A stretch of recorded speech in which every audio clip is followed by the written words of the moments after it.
Hey, what's up? What's up? What's up? Actually, got to make one change to my whole screen here. My whole life is changing right now before my very eyes. For some reason, my mouse is not mousing. Okay, here we go. Now my mouse is mousing. I was like, what is going on in the world today? So, yesterday I did this whole thing with about how you can. Really gonna come in here now? My puppy literally just heard me start talking. He's like, "Oh, it's time to go in." He has literally not been in here the whole time, but as soon as I get started, he's like, "Oh, I need to go in there." What are you doing? All right, so let's do this. Yesterday, I did a talk, and a viewer named Kendra asked, she said, you slid right by this little gold nugget about breaking through market stagnation, and I did. It was really, really fast. And she said that her leads aren't leading. She's not getting the leads that she was looking for, and that she wanted me to go a little deeper on that particular topic. So I'm going to do that. My name is Don, and I know I just did a live, but I promised her I would do it today, so I'm going to do it today. um, my name is Donna St. Louis. I'm co-founder of Fire Savvy, along with my co-founder Chanel Evans. What's up, Chanel?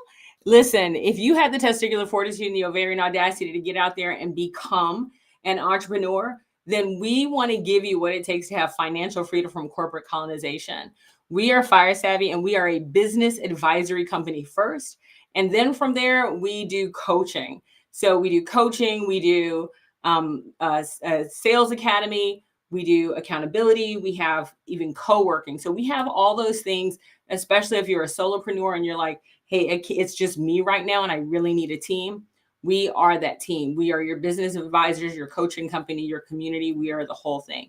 So let's do this real quick. I'm going to take off because you know what? I can't see. I'm like, why can't I see anything? I literally can't see with shades.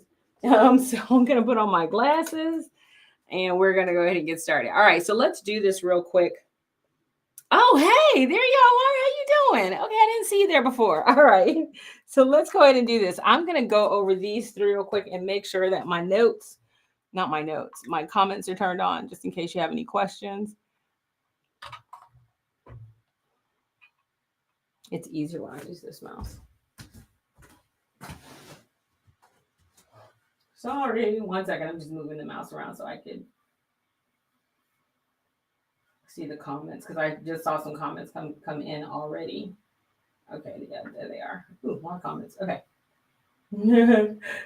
Somebody said, "Girl, what happened?" Literally, like ran in because I have another appointment I have to jump to, and I won't be able to do this later. So, but I did make a promise, and I'm one of those people. If I make a promise, I will make sure I hit it. And so I just wanted to go over these real quick. So, how do you actually do that? How do you, get away from market stagnation? How do you get out of blue? How do you get into blue waters where there is no one, and out of red waters where there's nothing except for shark and chum, and everyone's competing with you? I'm going to show you exactly how to do that.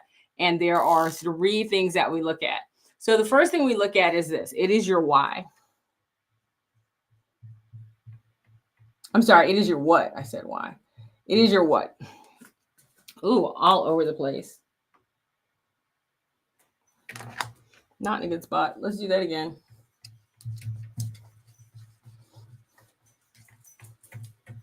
I wrote right on the thing. So let's do it here. So we're going to start with your what. So if you really want to break in and you want to like completely change the game, you have to have a new what. But let me tell you something about having a new what. An example of a new what would be like Chat GPT. So 8 months ago or so, when Chat GPT first hit the market, it was a brand new what. Like people were like, holy crap, this thing can literally do everything for me. The challenge that you ran into though is this. When you have a new innovative what, it's number one, it usually takes a long time to develop, right? And it is a big bang,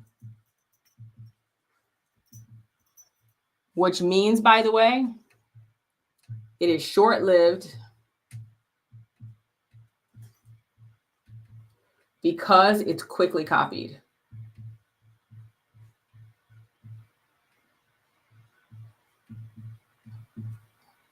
ChatGPT is a perfect example of that. When we saw ChatGPT several months ago, right? We first heard about it. They were like the only one on the market, and everybody's like, whoosh, let me go take a look at it. So it took a long time to develop that level of AI though. And it was a big bang, like it came into the market hard, boom, and it was there. The thing is that it was a short-lived ownership, right? I don't mean that the technology was short-lived. I mean, the ownership of that market is very short-lived. It doesn't take, right? And here's the thing. It doesn't take a lot of marketing, not as much as the other two.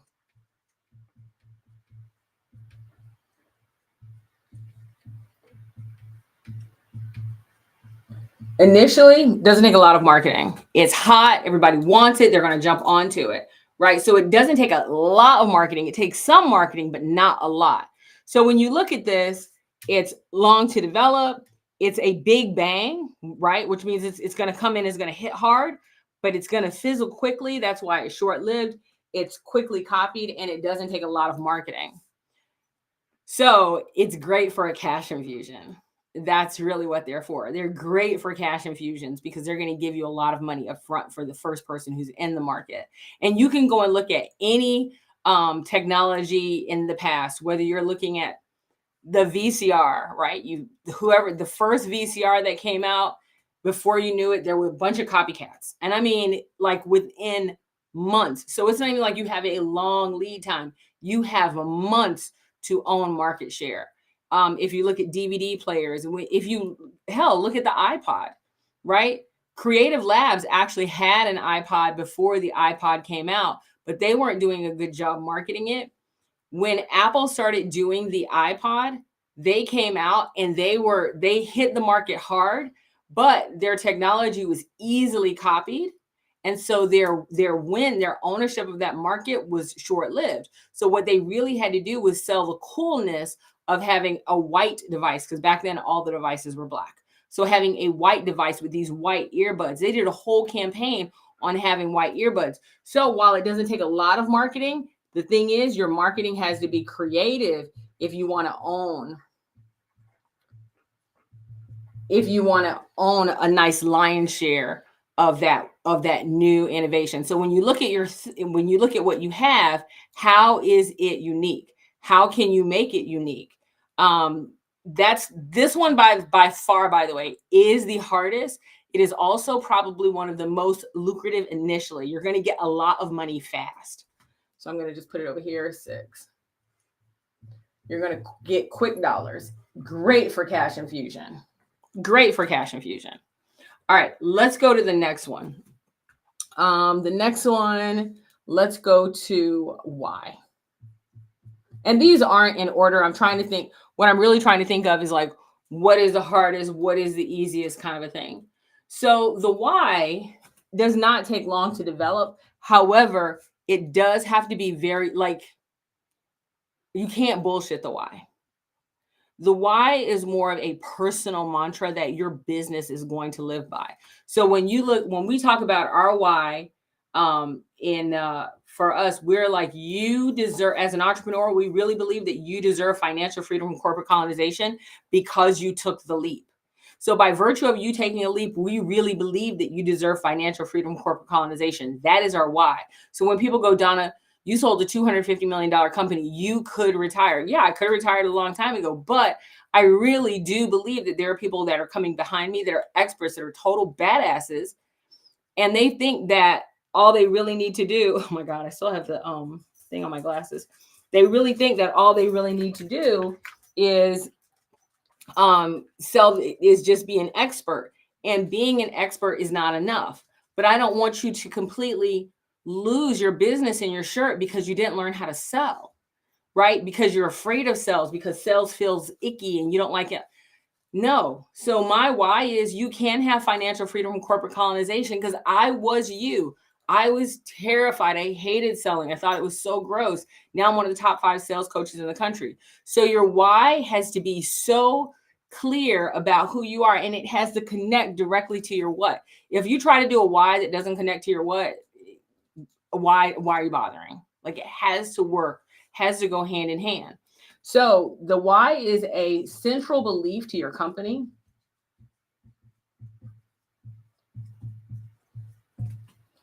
It does take a lot of marketing.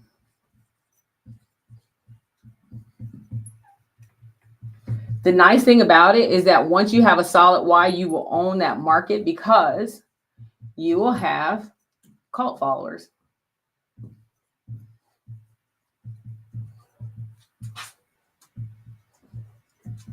So let me explain this really quick. If you look at Apple, when Apple came in, they did not have a unique what? They had a cell phone. Cell phones already existed, right? So it wasn't like they created a new what. But what they did was they had a very unique why. So in other words, if you looked at the phones back then, people were trying to figure out how to get more phones on a more buttons on a smaller device. And the BlackBerry itself was, they tried to make a small device, but that device had like 800 buttons. Like it had buttons on top of buttons. Like if you press the one time, it was something, but if you pressed it harder, double time, it was something else. If you pressed it 3 times, it was something else, right? And so that you had to and the settings menu was like this long. And even the little book that it took, it was a little book. It was a little tiny square book like that, but it was like this thick, right? So you were basically walking around with a Rubik's Cube in your pocket. That was the book. And it was very complicated for you to really get into the deep details of it. And so basically the person who was the smartest person on the planet that used it was, they're like, oh, John knows everything about the BlackBerry. He can make that thing do anything he wants. And it was a powerful device. When Apple came out and they started saying think differently, what they really were saying was, we don't believe that you have to know how you have to master this Rubik's Cube of a document in order to use your device. We don't think you have to be smarter. We think your device has to be smarter. That was thinking very differently, right? In the tech world, are you kidding me, techies? No. We already know the customer isn't going to think. So, we got to do everything we can to put educational content out in front of them so they will think. Apple said, no, we don't want I know it sounds really bad when I'm saying it, but they were like, we don't want the customer to have to think. We want the device to have to think. We want the device to figure it out for the customer. We want the device to know that when they lift the phone, whether it's like this or whether it's like this, they're doing a text message, they're doing a phone call, and they're doing a camera. It wanted the device to be so smart that the device would intuitively act based on the customer's behavior. That was unknown. That was unheard of. But their central belief was so strong. It was so strong that everything should work together and be easy, that people would crawl buck naked over broken glass in the middle of winter to stand in line for 2.5 days to buy the next latest and greatest one, which, quite by the way, didn't have any real new technology in it. But people were constantly buying it. When you have a central belief that is so strong and speaks to your audience, speaks to your market, when that central belief is so strong, you will own that market with people who are loyal clients. They will not leave you. They will have arguments online of, are who's over here on team green bubbles versus who's here on team blue bubbles. Like they will, and listen, if you're sitting here going, I don't know what green bubbles are. I don't know what you mean by blue bubbles. That's because you're not on an iPhone. And every iPhone person knows this. It will take marketing because if you go and look at Apple's marketing, it's not just going to take finances. It's going to take a lot of creativity. If you go and look at Apple's marketing from then, their marketing was so powerful because it was so unique. And people would go, that ad doesn't mean shit. It did not matter. Apple buyers loved it. And what they did, this is what made them brilliant in regards to their central belief, is that they only spoke to their audience. That's the other thing about a why. That why, there's no convincing in it. I am not trying to convince anybody that they should leave their job. I'm talking to entrepreneurs. People who said, well, I don't believe that they deserve financial freedom compensation. I have a job. I don't care. I'm not talking to you. I'm talking to entrepreneurs who had the testicular fortitude and the ovarian audacity to take the risk. I'm talking to the person who's still working that job, but got that side hustle. And that side hustle is making them more money. And they're only staying at their job for the benefits. That's who I'm talking to. I'm not talking to people, right? And so when you are so strong with your central belief, you're going to have haters. That central belief, but you know what? They're going to, your followers are going to consistently show up to the church of your belief. And they're going to consistently put money in, and they're going to stay right there. And that next thing you're going to come out with, they are definitely going to buy it. But you have to be so tied into that central belief. And it has to be something that other people aren't saying. You got to be so strong with that central belief that you really could care less about it. And it should be tied directly to who you are and your experiences as a person. But it can't be what I'm hearing from everybody else. If I hear from everybody else, I'm like, okay, well, yeah, every personal trainer says that. I believe everyone should be healthy. Well, yeah, so does every other personal trainer. I believe everybody has the right to be sexy. So does every other personal trainer. I believe everyone should be beautiful. So does every personal trainer. Tell me something different. There is this one trainer that I absolutely love, and God, I wish I could remember his name. That's online.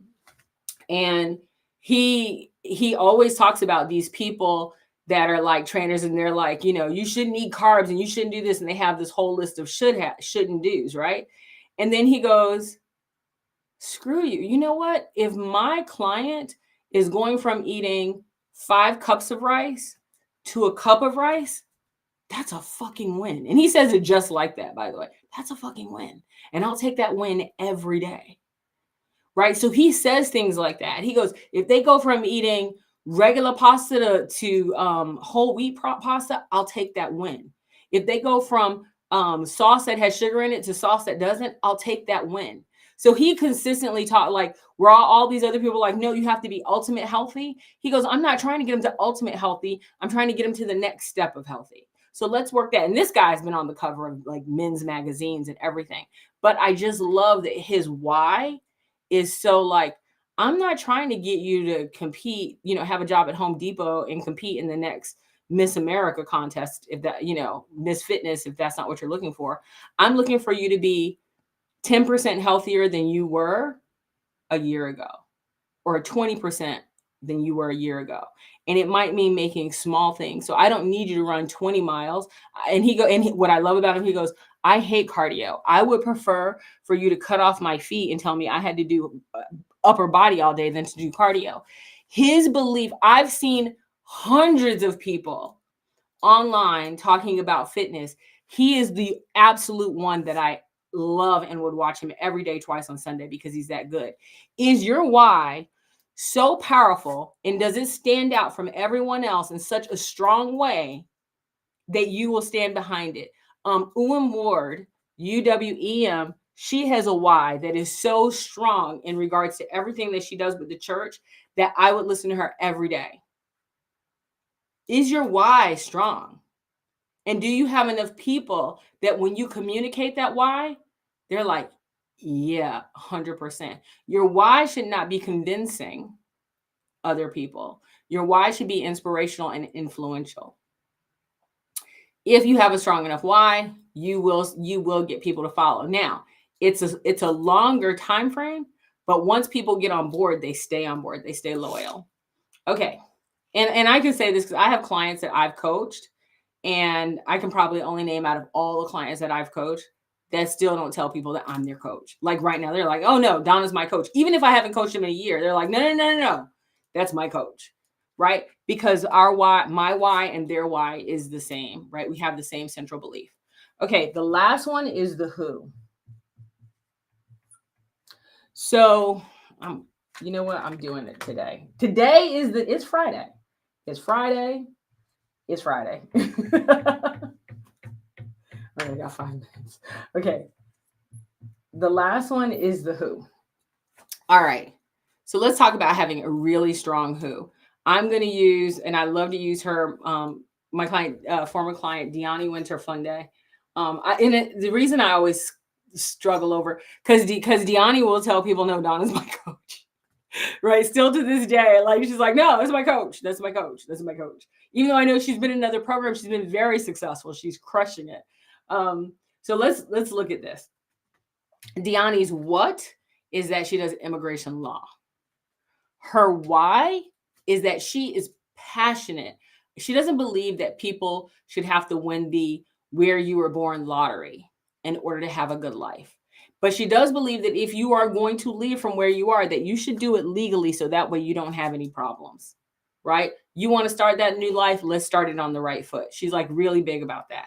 So when she was going, she still does immigration law, but she was working on her who. And so her who was immigration lawyers who wanted to add immigration law to their business. That was her who, right? The problem is that was red. There's a lot of people that work with immigration lawyers. There's a lot of people that work with lawyers. There's a lot of people that show lawyers how to add a new quote, expertise to their business. There's a lot of people who do that. So now she's competing against a lot of people who are doing that as well. Those people that she was talking to probably didn't have a strong why like she did. That's important. She was going after who did not have her same central belief. They were literally looking at immigration law as just a way to make money. That's it. Right? And so with that, when people are just doing something to make money, they don't have as much, they don't have heart in the game. I'm not even going to say skin. They don't have as much heart in the game. And when they don't have heart in the game, they don't really care. When things get hard, they're not going to do it. So what Deani did was say, well, I'm going to take my what, immigration law, and my why of really giving a damn about people doing this right, as well as being able to start a life in a new country, regardless of where they were born. But I'm going to ask people to help me who are just as passionate about me, about what I do, but not lawyers. So people who want to do what I do, who are just as passionate about what I do, but they're not lawyers. So she went to a market that was not lawyers. She went and started working with notaries. Right? So this was so cool because it basically for them was the same as introducing a new product to a new audience. To them, it was new. They'd never heard of this. Did the product exist? Yes. For attorneys, it existed. But now she's going to it's like being the IKEA of your expertise, right? You're like, it's not a bowl, it's a planner, right? She literally took her what to a completely different who. We've seen this before. So I don't know if you remember it, but way back in the day, the Hummer was not a product that regular consumers could buy. It was only for the military. Arnold Schwarzenegger, however, really loved the Hummer, and he wanted one that he could actually ride on regular roads. When he did that, that's when I think it's GM said, you know what, this guy really wants it. And they moved the Hummer into the consumer market. They had a what that already existed, a why that already existed to a completely different market. And the Hummer took off. It was at one point, it was one of the top sold trucks that was out there for a while. Right? So when you go to this new who, they have to be just as passionate about your why, and the what is going to look new to them. So here's the thing about the who. The who does not take a long time to develop. It's short to develop, but it's hard to find. And the reason I'm saying that is because you kind of got to get out of your own way. You really have to get somebody on the outside to kind of talk to you. See, a lot of times when we're taking our what to a market, we're just saying you can make things better. It's not introducing something new. She took her what to a market and it's introducing something new. So it's new to that market. They'd never seen anything like this or heard of this at all, right? For that market, it feels like a big bang. The challenge with this, though, is that it's easily copyable by other attorneys. So it's easily copyable. You can definitely copy the model with no problem at all. So that's one of the things that when you go into that market, you kind of have to go in and you got to rush it and you got to really get things going. You can't go slow at that market. That's so you can own the lion's share of it. From a marketing perspective, the marketing numbers don't have to be ridiculously high, but they do have to be creative enough to capture the attention of this new market. Because remember, they haven't seen this before. So it's a blend between the what. The who is definitely a blend between the what and the how, right? So you need some marketing dollars. You're going to have to be creative and you got to capture their attention.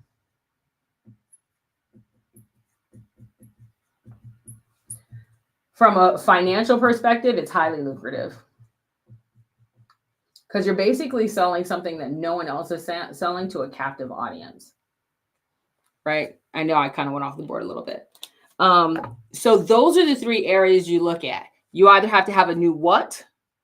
It still has to connect with the who and the why, but you got to have a new what. You have to have a why that is compelling to that audience, or you have to have a who. It's one of the three. If you're going to have a why that's compelling to the audience, you have to have a person who's leading the charge that the audience can connect with. If they don't connect with that person, like people connected with Steve Jobs, then it's not going to work. You really have to have someone that definitely connects with the person. So those are the three areas that you really want to look at. Let me see. I have 2 questions. Hey, I see you. What's up? What's up? How you doing? Okay. Oh, Kendra came on. Hey, Kendra. So does this... Okay, she says this is very helpful for her. And her question is in regards to the why, the central belief. So it says... Okay, when sharing my central belief, what is the best way to do that? Girl, every time you introduce yourself. So most people do a big viral promise and they'll do something like this. I help, and I'll use mine. I could say something like, I help people figure out what to sell, who to sell it to, and how to sell it. Right. That's right. That's a big viral promise, right? I work with entrepreneurs who want something amazing to sell, someone amazing to sell it to, and the skills to sell it. Great. Fantastic. But if I change that a little bit and put my why up front and say, listen, I work with experts who are professional service providers, just like you, who have the testicular fortitude and the ovarian audacity to take the leap. And now you want to make sure that you have financial freedom from corporate colonization because you don't want to get a job. I make sure you have that freedom. How do I do it? I make sure that you have something to sell, something amazing to sell, someone to sell it to, and the badass skills to sell it. See how my why makes it more compelling of what I do? Now you understand the reason that I'm doing something. When you can make sure that you put your reason in front of your big viral promise, and I know everybody's like, your big viral promise has to be 7 seconds. Yes, it does. I get that. But what we're really saying is the first 7 seconds of your big viral promise have to be compelling. If it is compelling, the person will listen to the rest. If it is boring, nobody gives a damn, right? So you really just want to make the beginning of your big viral promise compelling enough. And by putting your beliefs in front, it really, really helps.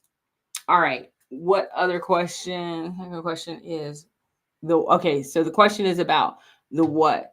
How can I develop a what that will really listen?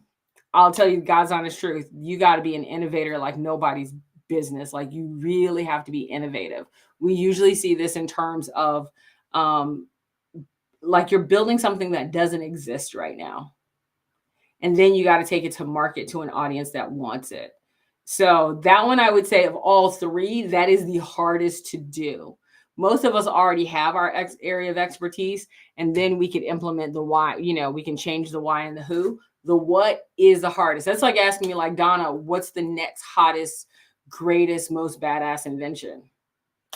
If I knew that, right? I don't know. That's not my area of expertise, right? I'm not that kind of innovator. I'm this kind of innovator. So yeah, that's a tough one. We used to do, however, when I was in corporate, we did hackathons. And so I got to go, I'm 2 minutes late. So we did hackathons, and those hackathons were used to help people make new, come up with new ideas. But quite honestly, that's probably one of the hardest things to do because most of the time it wasn't a new idea. It was just an improvement on something that already existed. So that's something to think about, right? Most things are an improvement. This is a hard one. To have a what that is like truly innovative, I will tell you, is very difficult. It's a great cash grab. It's a great cash grab. All right, real quick, you probably see a CR code right over the corner of my head. I think you'll see it there. If you do, that's if you're interested in going to the superstarsales.net/academy. Our 6-week academy is coming up for people who really want to get away from the awkward sales conversations and enroll more clients effortlessly. What I love about it is we've turned people into like able to go and have amazing sales conversations within about 90 minutes of taking our class. And then from there, we just keep amplifying their ability to close. So they go from maybe having a 30% close, not even a 10% close rate in a cold market, to having about a 60 to 70% close rate in a cold market. And it works in warm markets too. But if you go to that QR code, or you go to salessuperstar.net/academy, you can definitely sign up. So I look forward to seeing you there. And I hope you have an amazing weekend.